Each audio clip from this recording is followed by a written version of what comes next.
Today we've got questions on Halloween traditions, Gothic fiction, horror movies, and what does Charles think of Vlad the Impaler?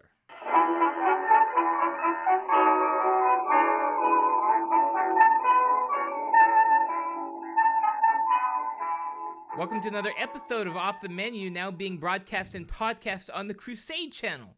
Talk radio the way it should be at crusadechannel.com. I'm your host, Vincent Franchini from Tumblr House, here with a spectral Charles Coulombe.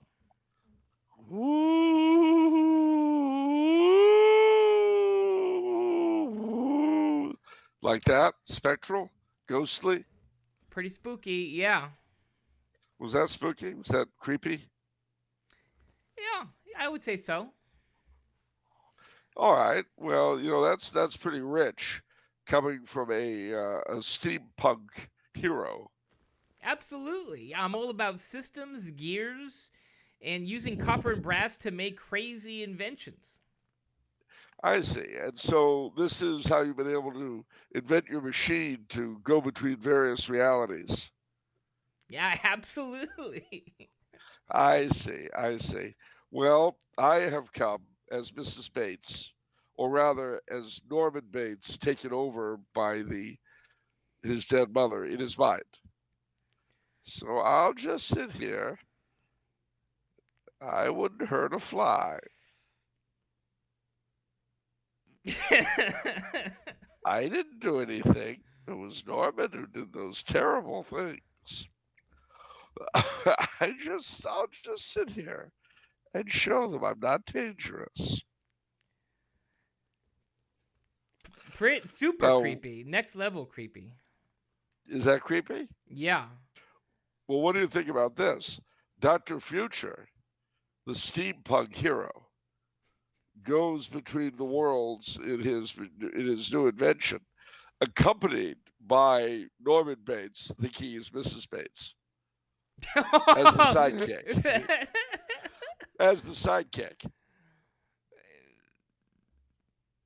So you think wow. Okay, so that's... Okay, so that kind of makes it work then, because I thought your character would be pretty disobedient, pretty aloof, but like if I'm your mom, then I get to give the orders then. Well, not necessarily, because remember he's not really his mother. He's just had a total psychotic break and his personality's collapsed. No, but I mean, if Norman perceives me to be his mom. No, he's his mom. He perceives you to be, yeah. In other words, it's as though your sidekick is an old lady. Okay, I see what you're saying. Only it's really Norman Bates. So he's in the one half of his, what is it? What's the term? Dissociative state. Like yeah. he's in the mom side. Exactly. He's had a complete break. Is that a total break? It's for reasons unknown to us, but doubtless known to the scriptwriter. Dr. Future, instead of having a golly gee whiz kind of assistant, has this really messed up guy as his sidekick on his adventures. I could really use a golly gee whiz sidekick, though. I was really looking forward to that. More than, I don't know, I'm just an old woman. It's kind of a buzzkill.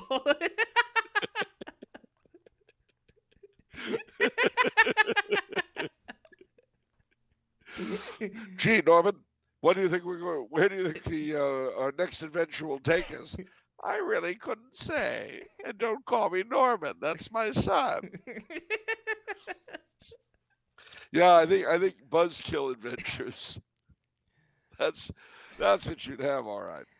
And of course, it's not as though he'd be a lot of help. When the weird Rogorian beings from beyond attack, and you're firing at them with your ray gun that you invented. Here, Mrs. Bates, take this gun, fire at them, cover me. Oh, I don't know about firing at people. I'm just a little old lady. I wouldn't hurt a fly. Useless. Um, Well, I'm not useless. I could make you a nice cup of tea. you know, I thought you got certified non-creepy, but right now it looks like you're certified in creepy. Stop and think about it. I was certified non-creepy by the Archdiocese of Los Angeles. Think about that. Okay, well maybe. I'm not going to comment. I just said think about that. Okay. All right. I was certified non-creepy by the Archdiocese of LA, which in its time has certified a lot of interesting people as non-creepy. Yeah. And I'm one of them. I mean, I'm not saying there's anything wrong with that. Well, that's okay. Are you trying to say that our adventures beyond the Phantom Zone would not be ultimate viewing for the audience? Well, I think it would get old quickly. Well, certainly the sidekick would. Captain Future and Mrs. Bates, Beyond the Phantom Zone. Dr. Future, that's right. Beyond, yeah. What do you think? I mean, as a, we could have a whole franchise. We could. That's right. I can see it now. Look at the chronometer, Mrs. Bates. Where are we? I really don't know. I don't know how to read this thing.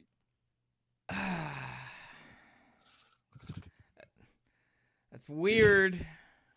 You don't think it's going to work out? Your character's too one-dimensional. It's just like... It's not my fault. I didn't write the stupid thing. It's blame Alfred Hitchcock. Blame Robert Bloch. Don't blame me. All right. How's life for Charles? How's it been going in October so far? Well, so far October has been pretty good. I mean, I've been to New England, as you know. I came back last week. I'm getting ready the 10th of November to once again go back to Yankee Land, but not New England, to California. And once again, I'll be on El Camino Real, the land of Ramona and Zorro, the golden age of Hollywood, the Huntington Library, Peacock Donuts, which you didn't believe in until I really pushed you to go there. You know, I went to Peacock Donuts today, and you know what is on First Avenue? Peacock Liquor, too. There's a lot of Peacock stores nearby. But you know what's embarrassing on your part a little bit is on Huntington. What's that? On Huntington, there's actually a Monarch Donuts. Yes, which is also good. And Monarch Donuts, of course, is Monrovia, Arcadia. No, it's not. It's north of the park, the Santa Anita Park. I realize, yeah. But that's what the name comes from. MON-ARC. I thought it's with an H at the end. I don't know about that. What? Okay, Monarch. Wow. Okay. There's a Monarch Laundry spelled the same way. Wow. Maybe that's the what do they call it? The Mandela effect, where you perceive something, but then your mind just. I mean, you look at something and then your mind just turns it into something else. That happens a lot on election day.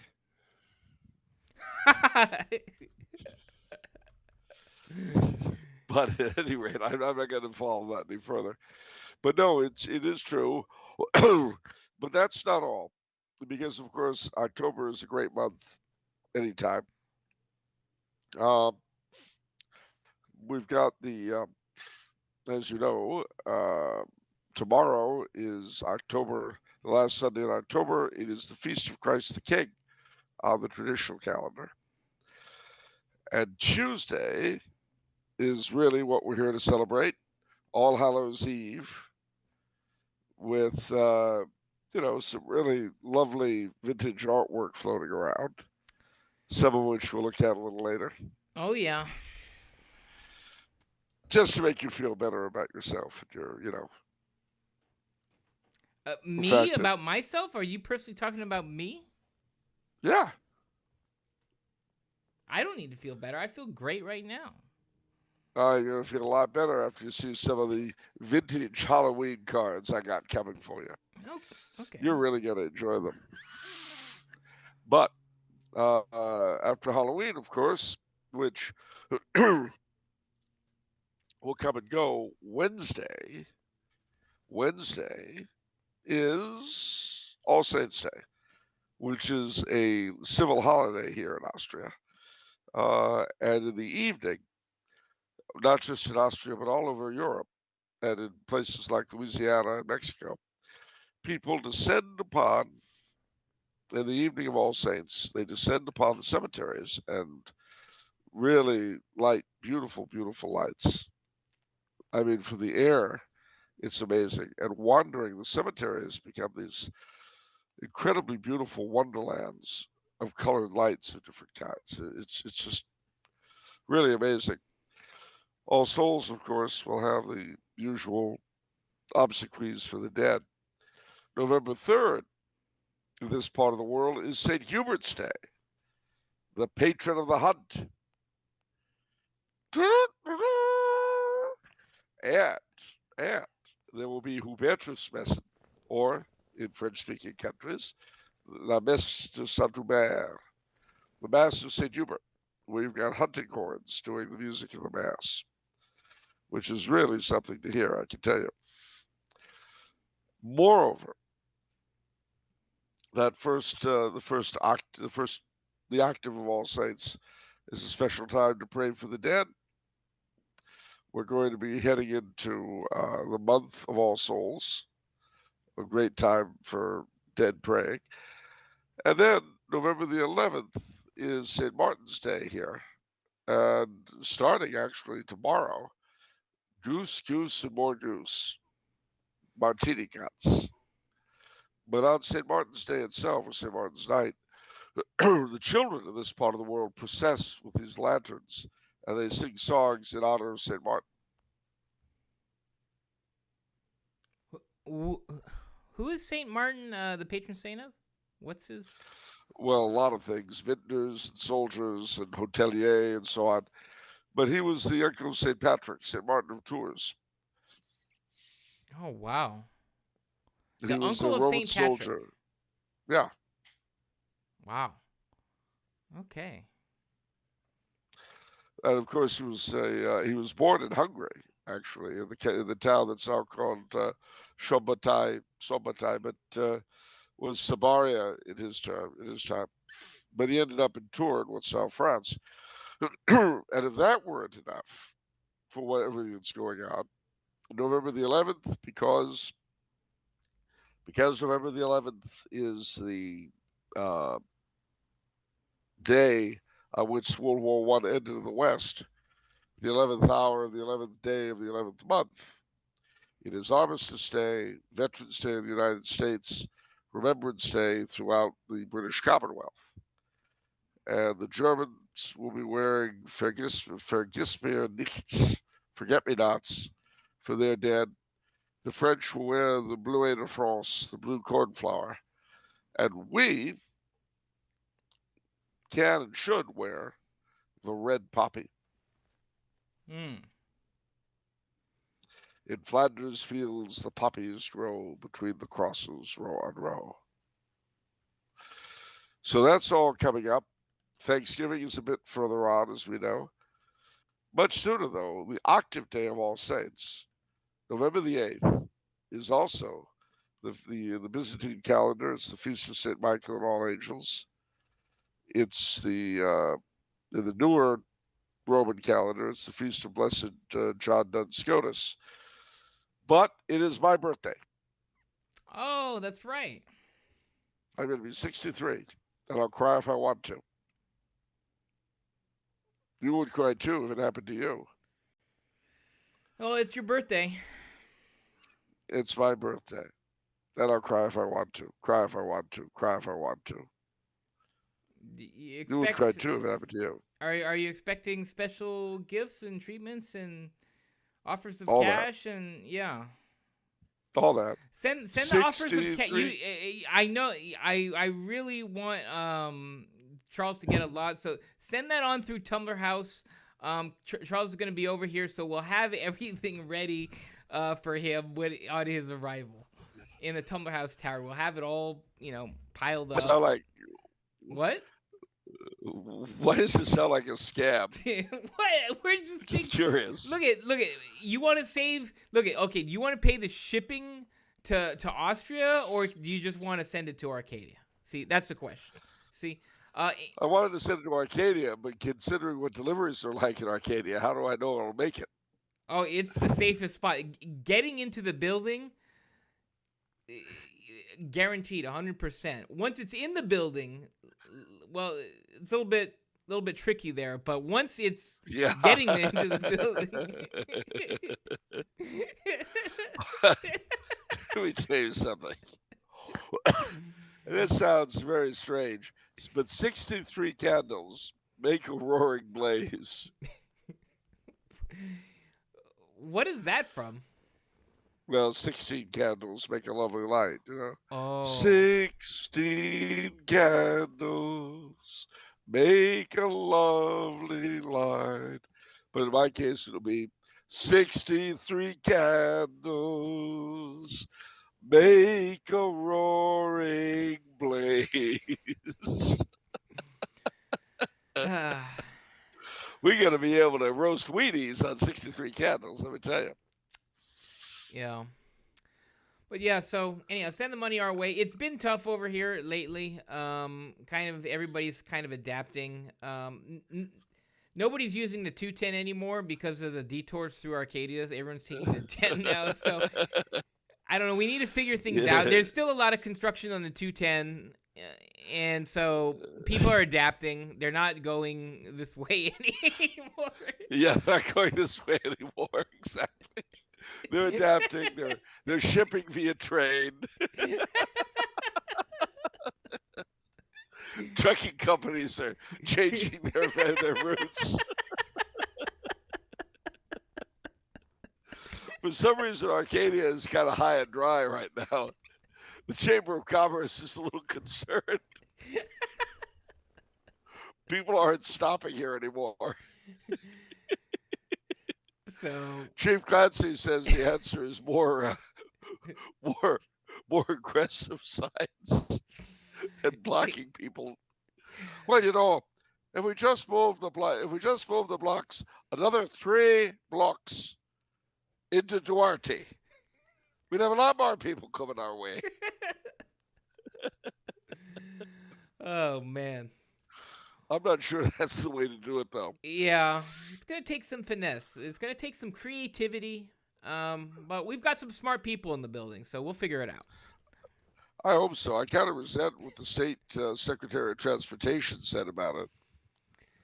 Yeah, go ahead and tell him.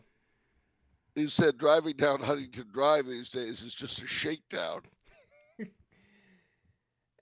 That's just bias. Yeah, fake news. Fake news. So. No, but it has been a lot of fun. I am looking forward to coming back for a little while anyway. Yeah, a little while. Okay. You don't want to stay here just a little while? Yeah, it'd be good for a little while. I don't know about a long stay, but a little while. Yeah. I have promises to keep and miles to go before I sleep.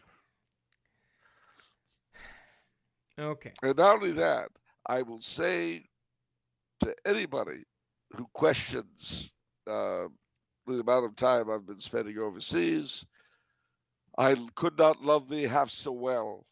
Loved I not honor more. Okay. All right. Moving on, as one does. All right, I'm gonna keep to my promise to show the picture of my wife in her sweatshirt, her cute Halloween sweatshirt that I've been referring to. Look at that, just a pile of smiling pumpkins, smiling jack-o'-lanterns, so happy and cute. and then a kitty on top dispensing and showering everybody with candy corns. That's probably why they're so happy, because they got so many candy corns. Well, yeah, and it is it really epitomizes, frankly, the Halloween of my childhood. Yeah, You know. absolutely. I feel like we were kind of talking about this before, where I don't know if it's classic Halloween, but I feel like the Halloween of my childhood, I got a dose of this too. That kind of artwork was still prominent. We had it in our house. I don't know. Halloween has, maybe it's just that Halloween is feels different as a kid, but for me, there was a more classical feel. I was talking with some of our patrons. Disney Halloween Treat is like that type of cartoon content. You know, the classic Ichabod Crane and the Headless Horseman. You had these sort of Halloween specials that were just like, you know, classic fun with ghosts, stuff like that. But I don't know. I don't know if that exists so much now. Well, I mean, now it's become in so many places kind of a freak show. But like you look at the decorations that we had in my childhood. I'm going to send you. I'm going to say this is the Beistel Company, and they were and still are the biggest manufacturers of Halloween decorations.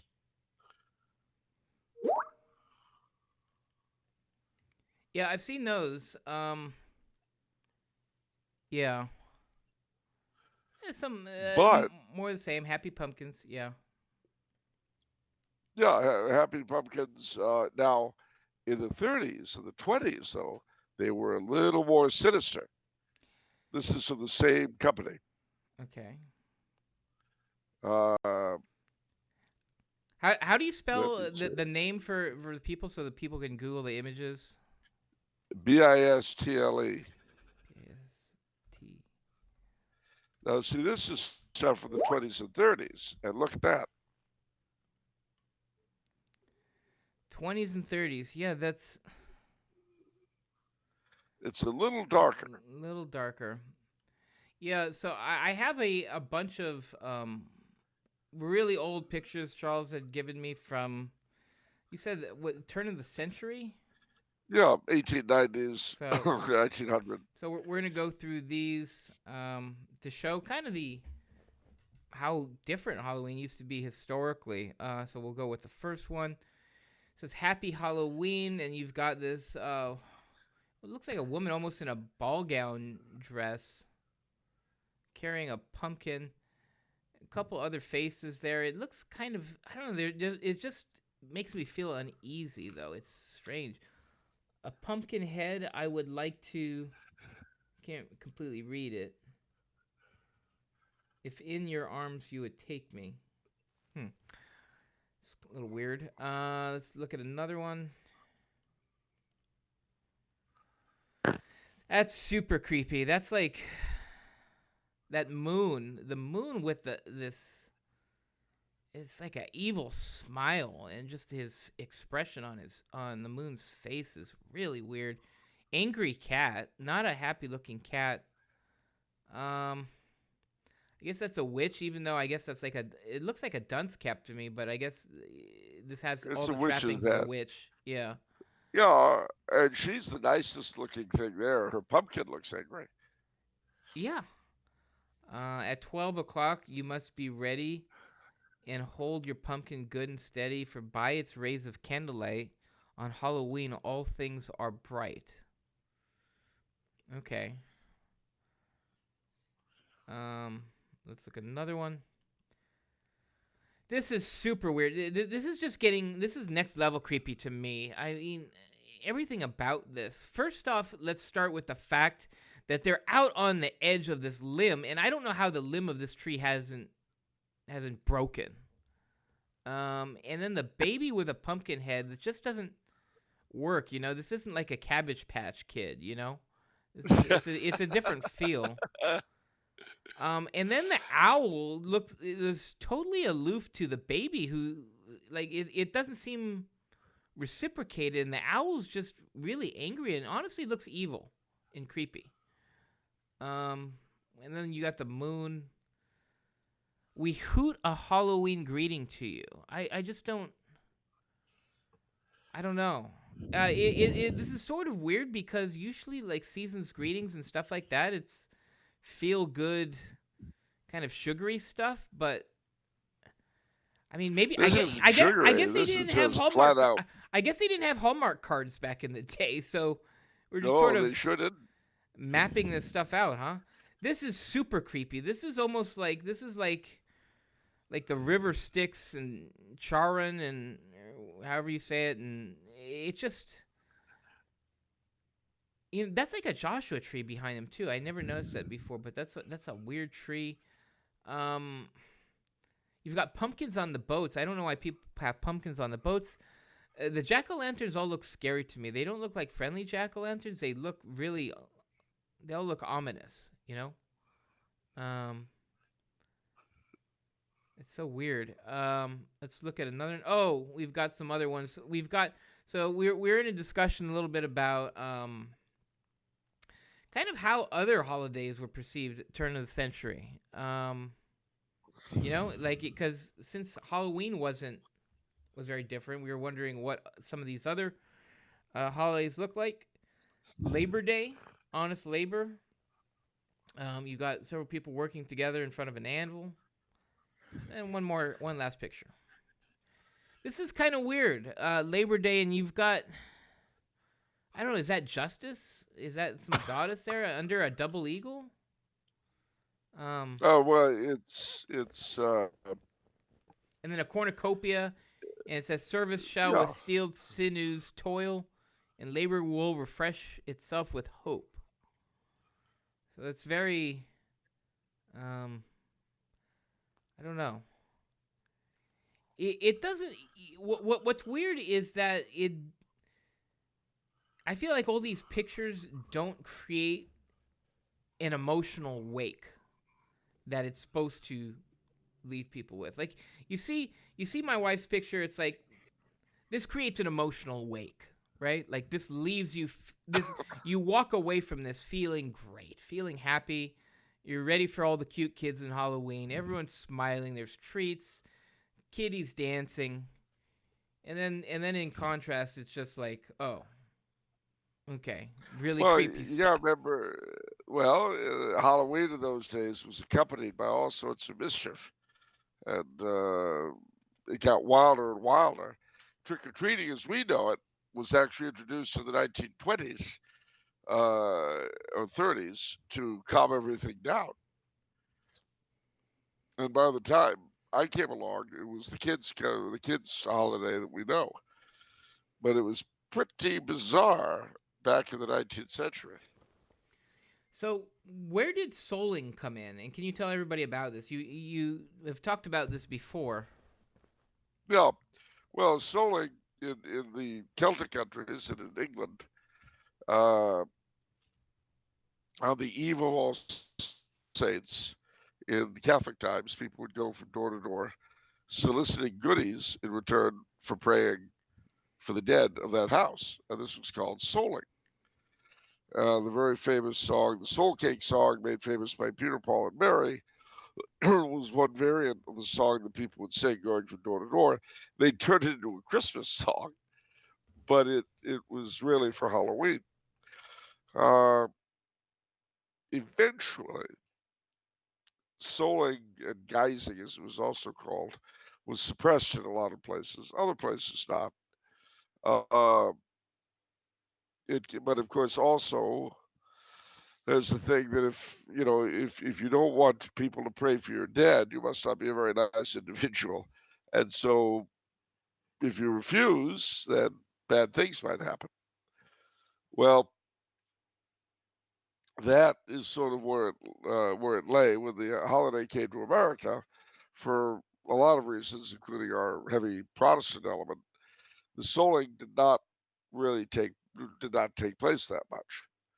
But then, as I say, after the First War, the concept of trick-or-treating, which was partly inspired by the original custom of souling, was revived. And what I do today, frankly, is that when I set up the candies and all that for the trick-or-treaters, I put little notes in asking for their prayers for my dead, which, of course, turns their trick-or-treating back into souling. If I had children that I sent out trick-or-treating, that I went with trick-or-treating, then when I got them home, we would pray for the dead of the people we got the candy from before we set to. I think that's really cute. So, and you've executed this both in the States and in Austria, right? Indeed, I have. And I'm getting ready to do it again. I have my pumpkin ready to carve on Tuesday. I'll put it out. The candies will go out, but they've all been advised. There's a price. My candy is not free. You want my candy, you got to pray for my dead. You're just using the kids. You're just Yeah, manipulating them. I am, yes. And their parents. Forcing them to pray for my deceased. Well, that segues quite seamlessly, actually, into a request from a patron, one of our patrons, Zenix, who says, "Hello, gentlemen." You don't want to do a book of the week? Oh no, let's do this first. It'll be quite apparent why I'm doing this first. Okay. He says, "Hello, gentlemen. Besides the question, I assume the wonderful Don Vincenzo pocketed for the Halloween episode. I now have the unfortunate displeasure to have to make a plea as well. Please pray for my uncle, Malay. Pray especially that the Virgin be his advocate. He passed away at roughly 5 o'clock Central Time on the 27th. The entire week for me was made up of a constant memento mori. The Lord hammered my head to show me that it's providential and that he is sovereign. Christ the King, by the traditional calendar, then, is a very fitting Sunday for it all. Blessings to ye both and to my fellow viewers. Blessed be the glorious, almighty, and most holy Trinity. May God have mercy on us all." Well, why don't we say an Ave for repose of his soul? In the Father, the Son, and the Holy Ghost. Amen. Hail Mary, full of grace, the Lord is with thee. Blessed art thou amongst women. Blessed is the fruit of thy womb, Jesus. Holy Mary, Mother of God, pray for us sinners, now and at the hour of our death. Amen. In the Father, the Son, and the Holy Ghost. Amen. Well, eternal rest grant unto him, O Lord. Let perpetual light shine upon him. May his soul, the souls of all the faithful departed, the mercy of God, rest in peace. Amen. All right. All right, Charles. Book of the week. Did you have something in mind? I do. Alois Wiesinger, Occult Phenomena in the Light of Theology. Whoa. That's pretty. Okay. What is that? Occult Phenomena in the Light of Theology. I'm surprised you haven't talked about this book before. This seems such a unique book. It is a unique book. And so Sean Leslie's Ghost book, I know we've talked about before. And obviously that's a good book for Halloween. So I thought I'd bring this one up too. Occult Phenomena in the Light of Theology? Yeah.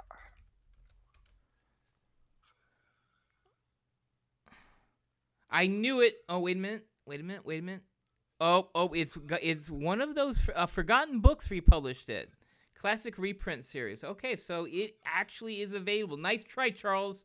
I thought that might be one of those, out of print books, but looks like forgotten Curses.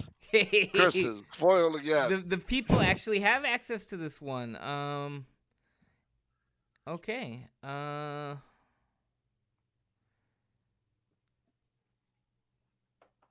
Sent him a catalog of occult of books on occult sciences consisting of 4 volumes, each of which contained between 600 and 800 titles. Wow. This is pretty fascinating, Charles. It's got good ratings too. 16 ratings. Pretty Well, high. Alois Wiesinger, who wrote it, was a very, very highly respected Cistercian monk and missionary. And he was a very great theologian, but he also had to deal with this stuff in Brazil and places like that. So it's very solid. What was So obviously this was published in 2012, but what's the time period of this book being written? 1950s. 1950s. Okay. All right. Great. Thank you for that recommendation. Moving on. What do we have? Oh, we have a lightning round. So Will sent in boy. a Saints lightning round. Since All Saints Day is next Wednesday, I thought it would be appropriate to have a lightning round with the Saints. Will you have Charles say what his favorite thing is about each of these saints? Thank you. Ooh. Sure. All right. Here we go. Okay. Number one is his patron, St. Thomas Aquinas. Wisdom. St. John of the Cross. Devotion. That's pretty abstract. Okay. Are you going to do these abstract?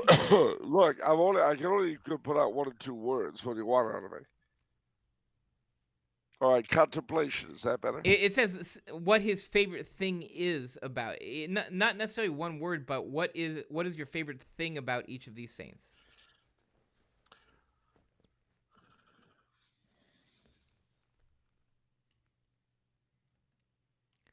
St. John of the Cross is direct apprehension of God, his real feeling for him. Would you change your answer for St. Thomas Aquinas from wisdom to something else? Yeah. His conviction of the reality of the spiritual, of the objective reality of the spiritual. St. Catherine of Siena. Her bravery in front of the hierarchy. Saint Therese of Lisieux.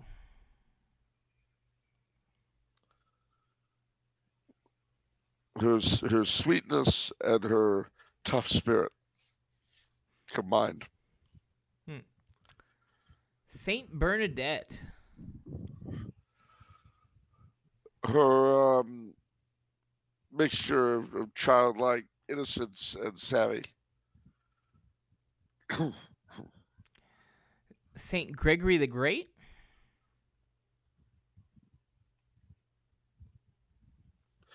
His zeal for evangelization and his deep prayer life. Saint Francis of Assisi.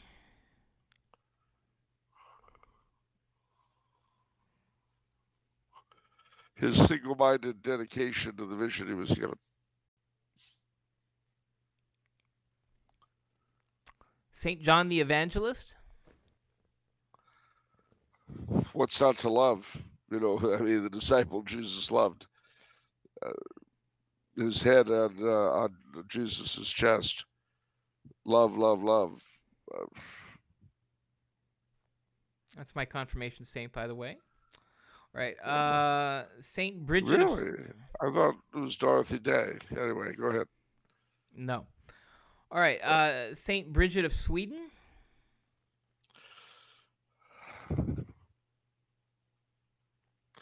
Again, her wisdom and her closeness to our Lord. Saint Joseph of Arimathea. Oh boy, his legendary role in bringing the precious blood to Britain. Saint Faustina Kowalska. Well, of course, the mercy devotion. Saint Thomas Becket. his valiant standing up for the faith, for the rights of the church. Saint Clare of Assisi.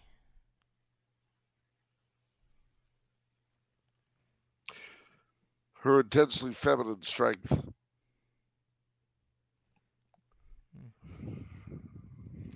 Like when she repelled the invaders with the monstrance. Saint, wow, Saint Vincent Ferrer. The angel of the apocalypse. His immediate understanding of how little time is left to any of us at any moment. That's pretty random. What? No, it's not. It's not. I mean, he had a very real understanding that for each of us, really, the judgment is not very far off. Wow. Okay. There's some writings there. I guess I must have missed that one. But yeah, he's got a lot of good stuff like that. Okay. Wow. Fascinating. Saint Dominic. Well, of course, he's showing the Albigensians what for, and the clarity of his preaching. Saint Teresa of Avila.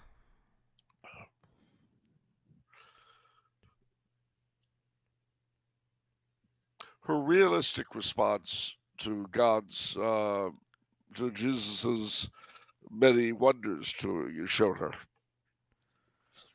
Saint Charles Borromeo. His single-mindedness in reform. Saint Jerome.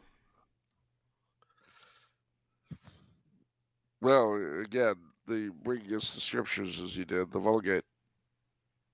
Saint Monica. Without her, no St. Augustine. She made him. In every sense. And Saint Augustine. Oh, boy. A real understanding of reality from the Catholic point of view. I'm going to add a couple saints on this one because I'm really curious. Okay. Saint Peter. His strength and his doggedness despite his weakness. Okay. Saint Paul.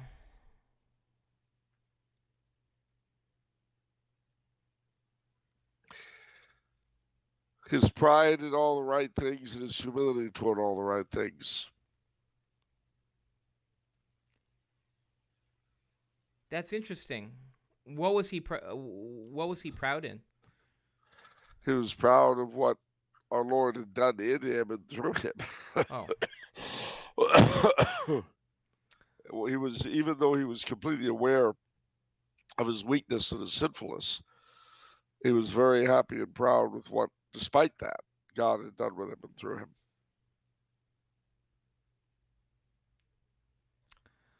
All right, I'm gonna do two more. Padre Pio.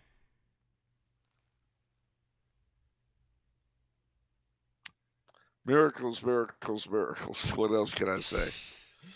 Okay. Final one, Blessed Carl. Sign of contradiction, sign of hope. He was everything that we are not, but he was also a sign that perhaps we can have better. We could be better. All right, Charles, thank you for that. And thank you, Will, for sending that in. All right, question from Helvitio. It says, Dear Don Vincenzo, the pure-blooded Slovak-Hungarian Italian. Wow. I guess it has to be at least one. Really, you got me there. And Sir Charles, the super Celtic American of French-Canadian descent. That's me. All of the stores say that we're getting close to Halloween, so I thought that I'd ask some questions which are in spirit of October country. Number 1, Charles talks a lot about H.P. Lovecraft, but he never seems to have mentioned a better author of horror stories. At least the Americans who lived in the 1930s and 40s thought so. Seabury Quinn. Quinn was famous for his tales of the French supernatural detective Dr. Jules de Grandet and his sidekick Dr. Trowbridge of Harrisonville, New Jersey. What does Charles think about Quinn's stories and the fact that most people have forgotten this author? Well, they were very good. I mean, he was like Karnacki the Ghost Finder, and they had some of these other characters who were uh, supernatural detectives in those days. Seabury Quinn was a very, very fine writer. Um, but his writing was came from a sort of Christian worldview, and that's one reason why he's not remembered today. Precisely because people today, I mean, Seabury Quinn, if I remember correctly, he also wrote about Haiti, and he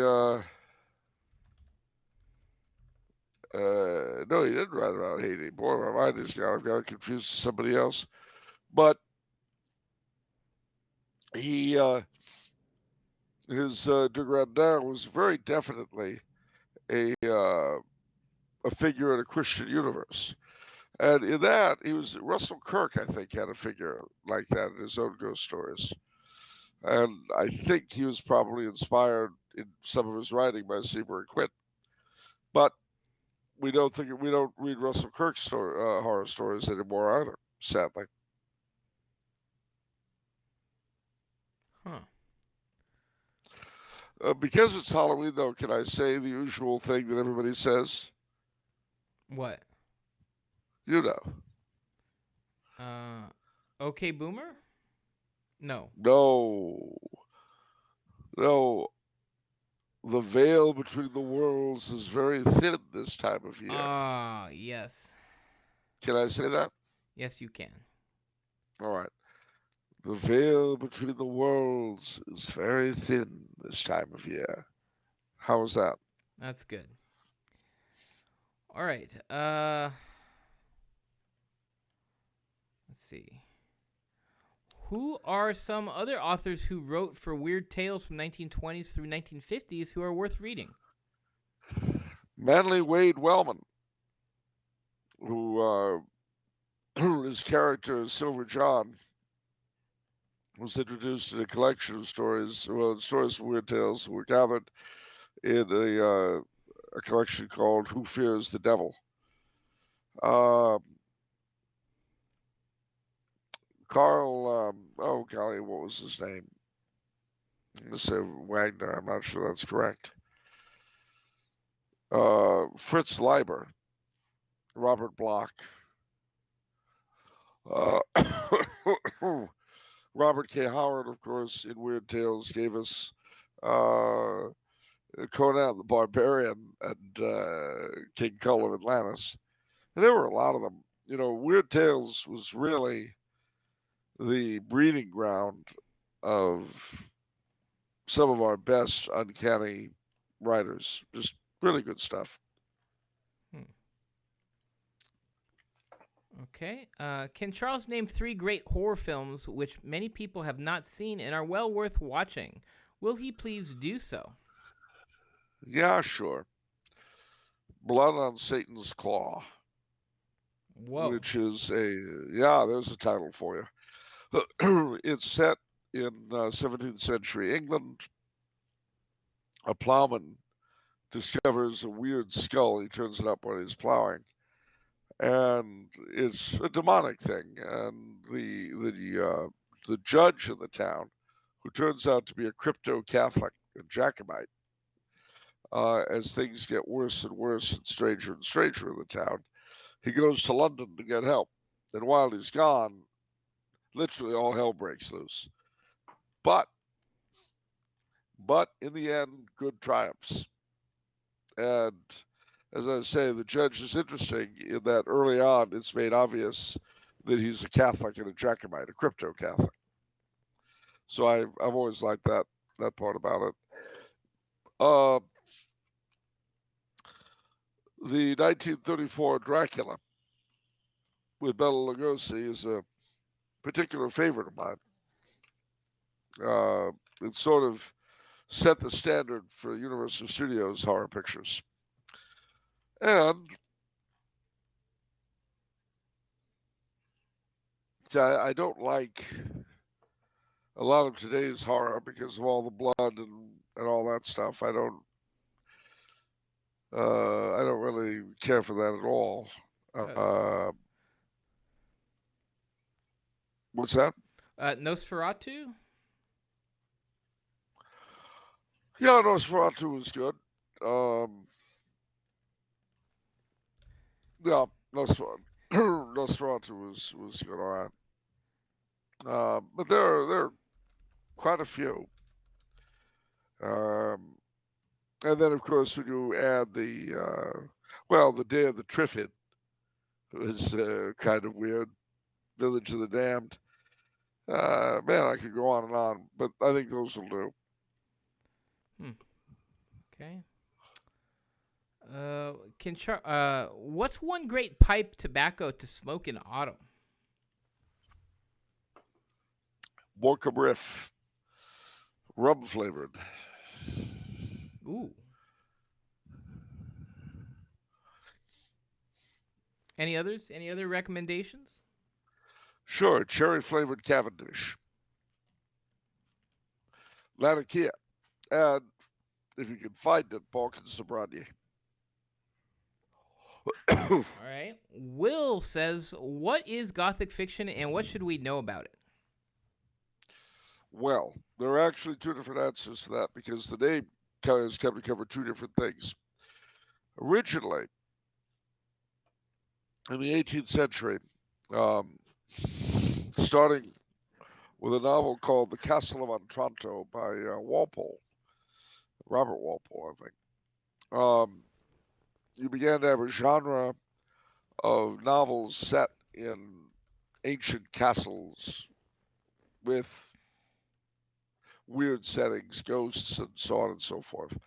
And these were originally called Gothic novels because they're setting in their Gothic setting. Those sorts of novels were to a great degree the milieu from which what we call horror, fantasy, and in a sense science fiction came out of. The title was used again after World War II for a certain kind of romance novel, which had it might have supernatural trappings, but the biggest thing was the romance. And in the 60s and 70s, you could always tell these because they generally featured a beautiful girl in a filmy nightgown at night carrying some sort of a light in front of a gloomy old mansion with a light on in the tower room. And these were partly supernatural, but they tended to flow into historical romance as well. So the first sort, I've read some. I've read very little in the way of Gothic fiction of the type that came out in the 60s and 70s. I'm not the sort that reads romance novels, actually. Okay. All right. What are Charles's favorite Halloween-themed movies? Something Wicked This Way Comes, with which is from the Ray Bradbury story. Halloween 3, which is not really connected to the other ones in that series. And I'm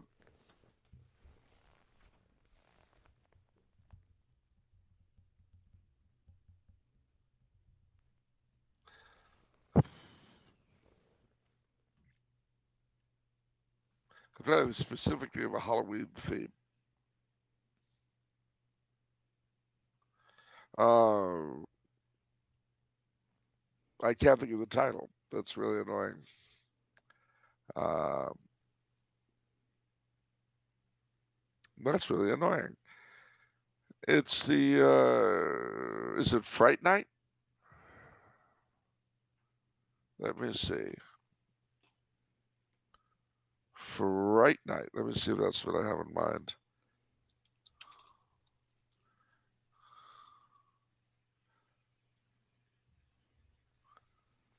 No, that's not it. Oh, I know how to find out because I can think of a Halloween themed movie where there's trick or treating and stuff.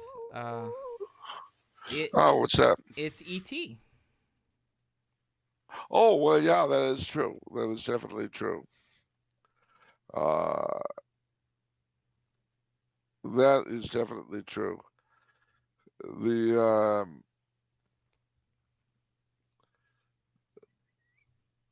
there's also though the Midnight Hour. That was a TV movie. Yep, the Midnight Hour. That was what I had in mind. A made-for-television comedy horror film. So there we go. All right. French guy number one says, "All hail to the president who, in patrons' bank accounts, makes a dent. The Slovak who, with great difficulty, keeps Charles on track. The elf who puts books on our shelf, Vincent. And to the trad who's really rad, the veritable, charitable, and let's not forget meritable man who makes Mondays more bearable. And that's not Oh, easily for and the not easily forgotten man with facts in his noggin, Charles. A few questions which I hope the charitable Sir Charles will graciously answer. Firstly, the season of All Hallows Eve is upon us, and it dawned on me the other day that when we think of Halloween traditions, we often think of the Celtic and English cultures. Surely there must be other countries and cultures that have their own traditions for Halloween.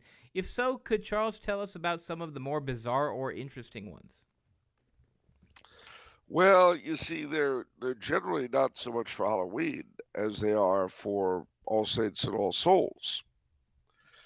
So that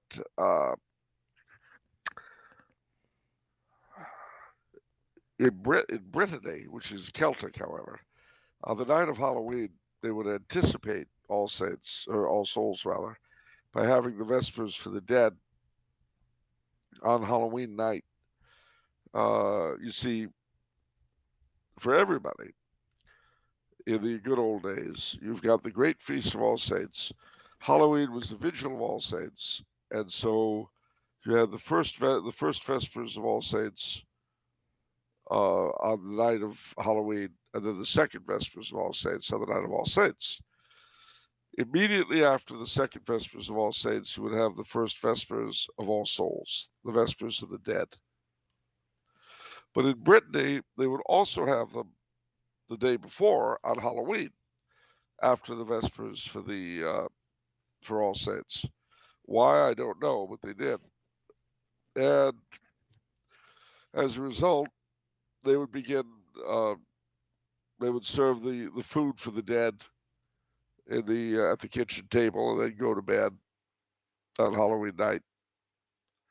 Uh, this was done not then, but on All Saints night, and in some places on All Souls, as a matter of course, setting a dinner for the dead and then going to bed, and then in the morning giving the food to the poor was the tradition in a lot of Catholic countries,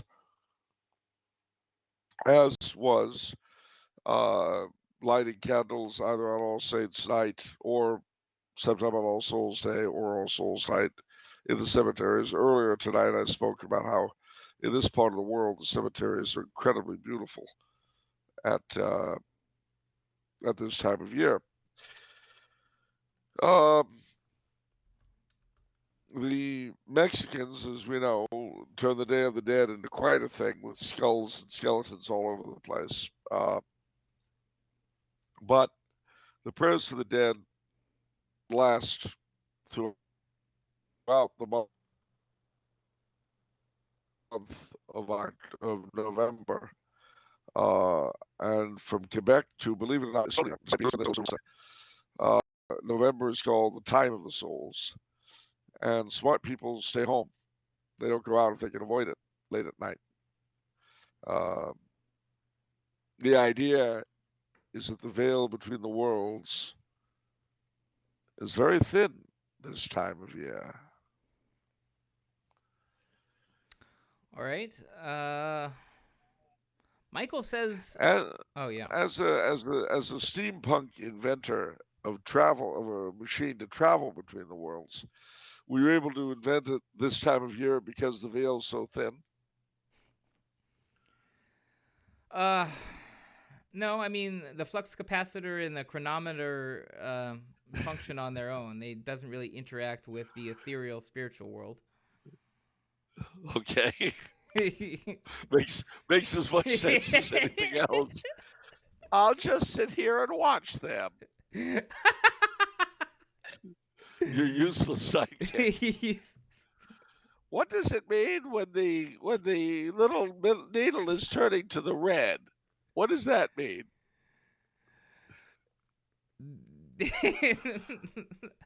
It's why is there steam coming up? What is that? All right. Michael says a Halloween hello to Vampiric Vinny and Chilling Charles. I want to ask Charles if he's familiar with the sometimes eerie poetry of Leah Bodine Drake. Her work appeared from the 1940s to 1960s in everything from Weird Tales to The New Yorker.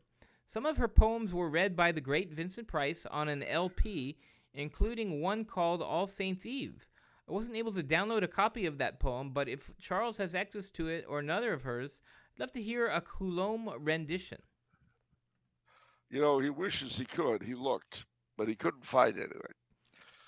Like the Borea Romano, who's another poetess of similar stuff, it's just hard to find.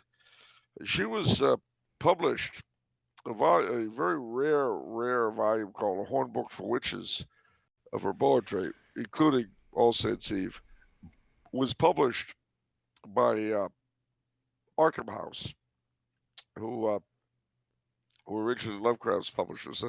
Arkham House was founded the way Tumbler House was founded to put Bill into publication. Arkham House was founded to keep Lovecraft in publication. And then they branched out and started publishing all sorts of other horror writers, including Ray Bradbury's first book, and also Fritz Leiber's. The title of which I've always loved. It was Night's Black Agents, which is a quote from Shakespeare, but it's got quite the thrilling phrase to it. But apparently,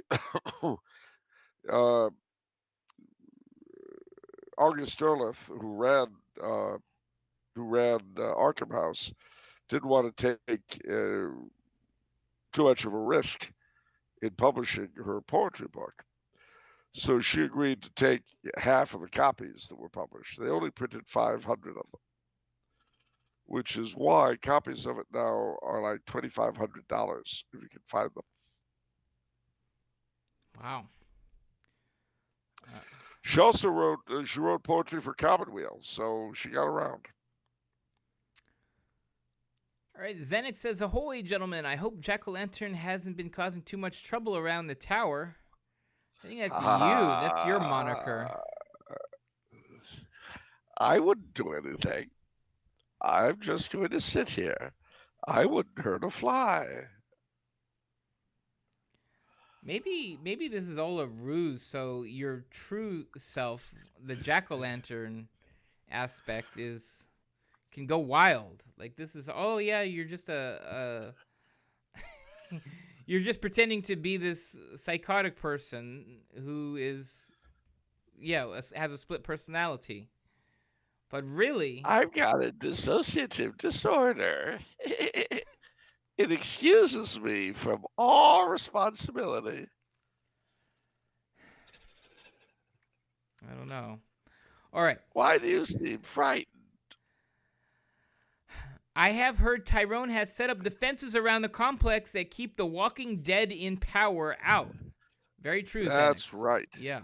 Very true. We're safe in here. All right. So he has a question for you. He says, "Can Charles tell us all the Hallowtide and generally autumnal traditions you know of that are positively medieval?" Well, we've already dealt with souling slash souling slash um, trick or treating. Fortune telling was a big thing on Halloween, and that came down from the Middle Ages. Uh, Peeling apples to see the future and things like that. Bobbing for apples, anything to do with apples, is pretty old. Um, the telling of ghost stories and fairy stories and the What's fear all of witches. what's all the stuff? No, in the broader category of autumnal traditions, isn't there? Aren't there a lot of traditions? I feel like you've said some of them on the show relating to. Oh, I just can't remember the word, but it has to do with the harvest and like finally when the harvest is finished and stuff like that. No, Um, I mean, sure, this time of year there was a lot to do with the harvest, and one of the reasons why the so many Halloween decorations. I mean, pumpkins are North American, but as is corn. But the grain, the sheaves of grain, and the gourds and squashes and all that kind of stuff. Um, the whole harvest festival thing pertained to this time of year anyway, and so it was all you would sing songs to the harvest and all that. That was certainly part of it. I mean, one of the it would have been, I guess, a little bit earlier, but if I can find it, this is a poem that's not I, necessarily frightening. What's that? I think I thought of the day. Is it Lammas Day? Yeah, that's back in August the 1st. Oh, August. Okay. But that was the very beginning of the harvest, which came to an end about now. Because, see, different things were harvested, different grains and fruits and so forth were harvested at different times. Um, and uh, the thing that the grain was the first thing, the wheat was the first uh, that would come in. But this John Barleycorn Must Die is a very harvest home sort of thing. And you tell me who John Barleycorn is, all right? And it's kind of eerie sounding too. You ready? Yeah. There were three men came out of the west, their fortunes for to try. And these three men made a solemn vow, John Barleycorn must die. They've plowed, they've sown, they've harrowed him in through clods upon his head.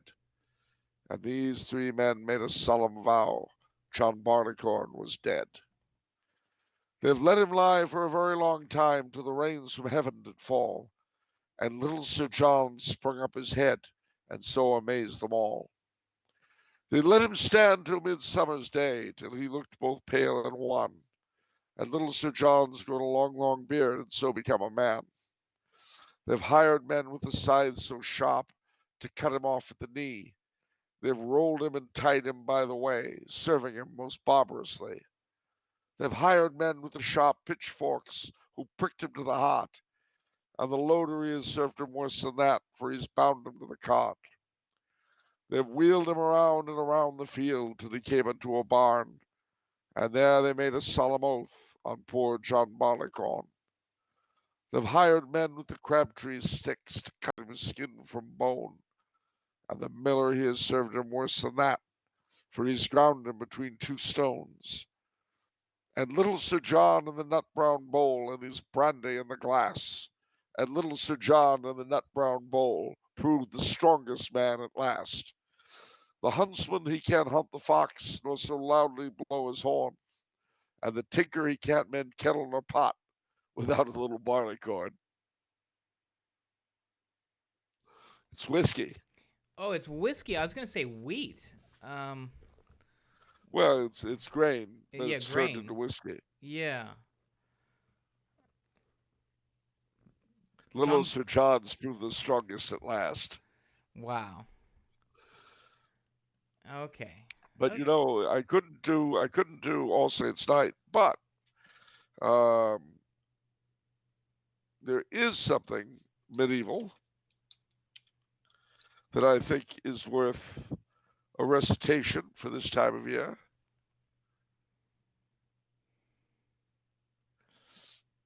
Do you know what a like is? A leak? A leech? Like a leash? A, no, a Lich? like. A like. Lyke or Lich. It's a corpse. Oh, I didn't know it's pronounced that way. Leak or lich or leak. It varies. But the leak wake dirge. This Is that Lovecraft? I feel like that's very Lovecraftian. he's quoted it, but it's medieval actually. Oh, okay. This night, every night at all, fire and sleet and candlelight, and Christ receive thy soul. When from hence away thou art passed, every night at all, to thorny wood thou comest at last, and Christ receive thy soul. If ever thou gavest cloth and shoon every night at all, sit thee down and put them on, and Christ receive thy soul. If cloth and shoe thou never gavest every night at all, the thorn shall prick thee to thy bone, and Christ receive thy soul. From thorny wood thou pass every night at all, to bring a dread thou comest at last, and Christ receive thy soul. From bring a dread when thou mayst pass every night at all, to purgatory fire thou comest at last, and Christ receive thy soul. If meat or drink thou never gavest every night at all, the fire shall burn thee to thy bone, and Christ receive thy soul. And Christ receive thy soul. There's more to it, but you get the idea.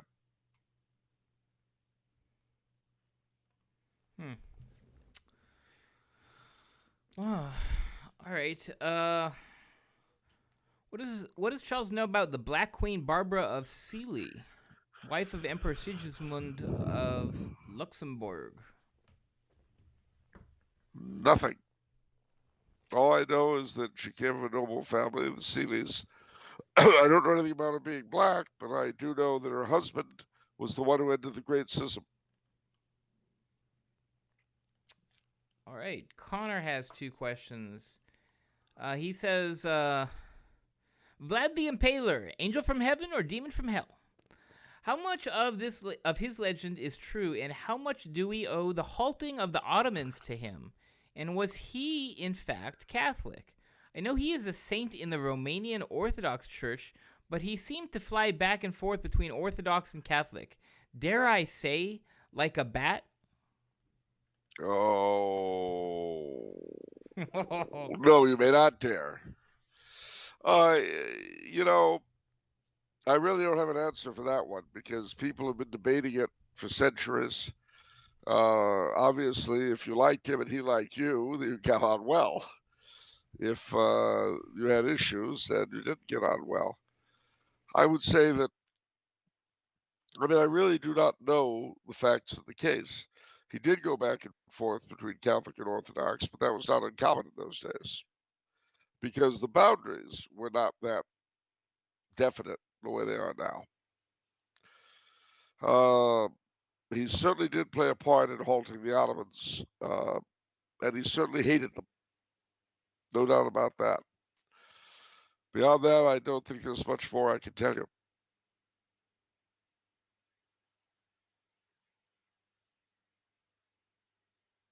Okay, tell us what you know about the Scholomance, the fabled school of black magic in Transylvania, which is supposed to be run by the devil and guarded by a dragon.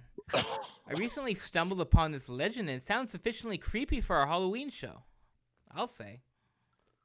Yeah, it is creepy, and it's also very similar to a Spanish legend about a similar school of magic in Salamanca. Like the Scholomance, it's in a cave. Like the Scholomance, there are 10 students, and when the class is finished, they all run out quickly because one of them is taken by the devil.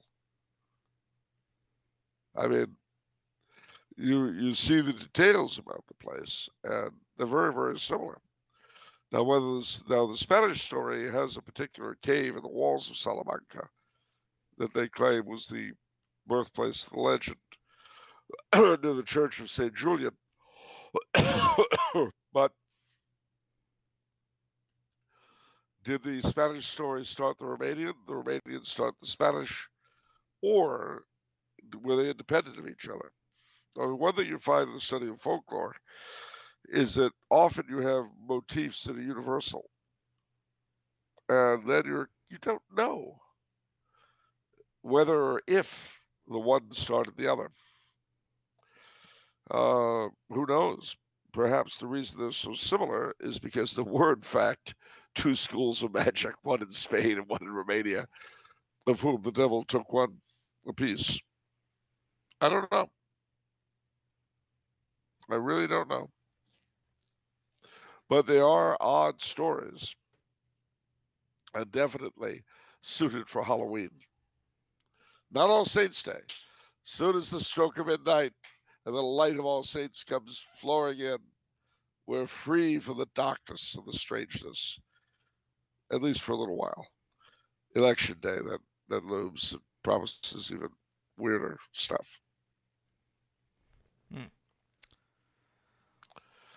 All right. That's it for the Halloween episode, everyone. I hope you've enjoyed it. Any final thoughts, Charles?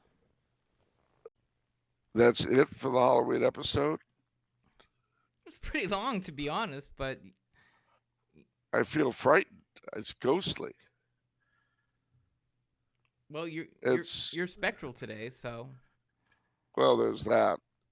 And I wouldn't hurt a fly. I wouldn't even hurt an alien creature from beyond if it broke through that flimsy screen you put up to protect your invention, Dr. Future.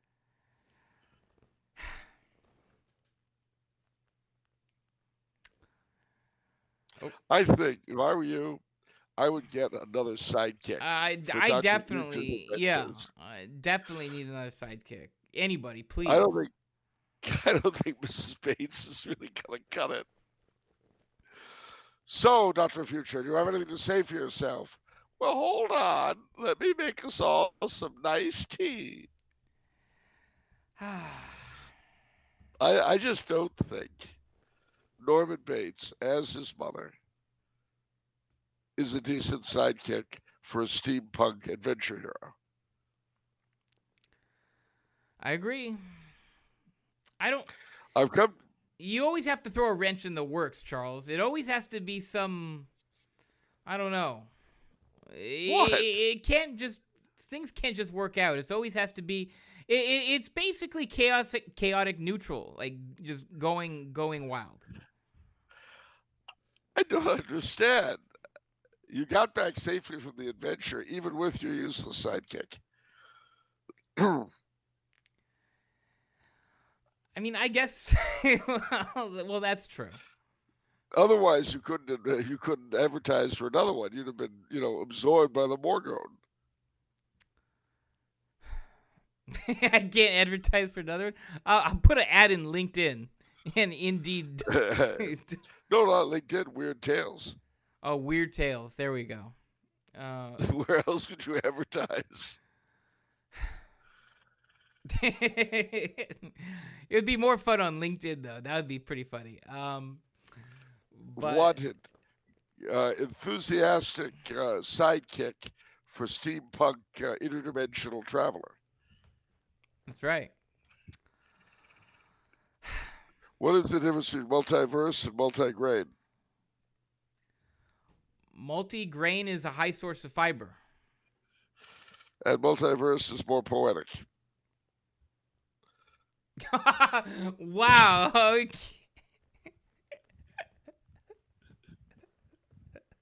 Wow. That's good. You know, we haven't touched very quickly witches, fairies, aliens, zombies, Bigfoot, cryptids of all kinds, ghosts, goblins, ghouls, vampires, werewolves. Help me out here. What else we got? Elves, dwarves, eldritches, Okay. uh, I don't know, vampires. We said that. But basically, all the uncanny crew, all the weird, whether from folklore or old Hollywood movies or science fiction or fantasy or what, the whole bunch, everybody. This is their time. And you know, I've always said there are only 2 days in the year where the members of my family can be themselves: April Fools and Halloween. That's very true. You finally fit in. Well, I made the statement once that the rest of the year we have to pretend. And a friend of mine said, yeah, well, you don't do a very good job of it.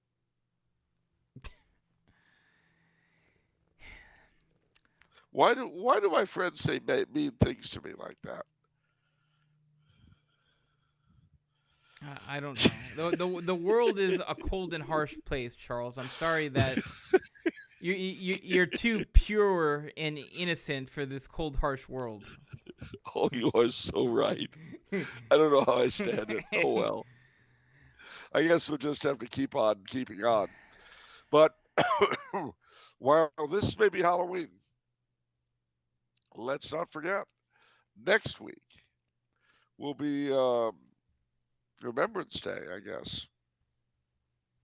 I mean, not Remembrance Day itself, but we'll be thinking of veterans, the end of World War I, all that. And the beginning of my return home. And when I think of returning home, I think of a scene from Dark Shadows. Not the original, but the relaunch in the 90s, whatever it was, where Barnabas Collins, newly freed from the grave, stands in front of the old house at Collinwood and says, "Father, I have come home." And lightning strikes, and there's all that kind of stuff. So when I'm back in front of the Tumbler House Tower, I will say, "Don Vincenzo, I have come home." And there'll be lightning flashing and all that. Beautiful.